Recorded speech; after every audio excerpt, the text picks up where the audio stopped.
ಸ್ನೇಹಿತರೆ, ನಮ್ಮದೊಂದು ಮತ್ತೊಂದು ಹೊಸ ವಿಡಿಯೋಕ್ಕೆ ನಿಮಗೆಲ್ಲ ಸ್ವಾಗತ.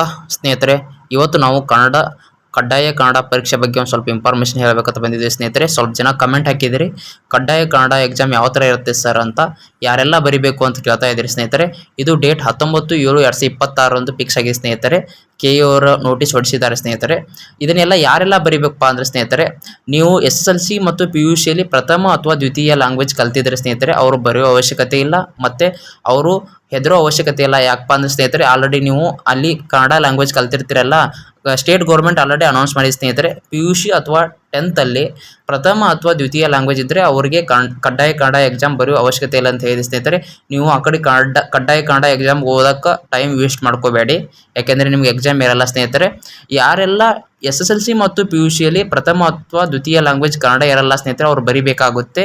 ಅಲ್ಲಿ ಮಿನಿಮಮ್ ಸ್ನೇಹಿತರೆ 50 ಮಾರ್ಕ್ಸ್ ತೆಗಿಬೇಕು. ನೀವು 150ಗೆ 50 ತೆಗಿಬೇಕು ಸ್ನೇಹಿತರೆ. ಅದಕ್ಕಾಗಿ ಸ್ನೇಹಿತರೆ, ಯಾರೆಲ್ಲ ದ್ವಿತೀಯ ಮತ್ತು ಪ್ರಥಮ ಕನ್ನಡ ಇರಲ್ಲ ಸ್ನೇಹಿತರೆ, ಅವರು ಮಿನಿಮಮ್ 50 ಸ್ಕೋರ್ ತೆಗಿಬೇಕಂತ ಸ್ನೇಹಿತರೆ. ಇದಂತೂ 50 ಮಾರ್ಕ್ಸು ಎಕ್ಸಾಮ್ಗಂತೂ ಇನ್ಕ್ಲೂಡ್ ಆಗಲ್ಲ. ನೀವು ಮಿನಿಮಮ್ 50 ಮಾರ್ಕ್ಸ್ ತೆಗೆದ್ರೆ ನೀವು ಕನ್ನಡ ಎಕ್ಸಾಮಲ್ಲಿ ಎಲಿಜಿಬಲ್ ಆಗ್ತೀರಿ. ನೆಕ್ಸ್ಟ್ ನೀವು ಎಕ್ಸಾಮ್ ಬರಿಬೋದು.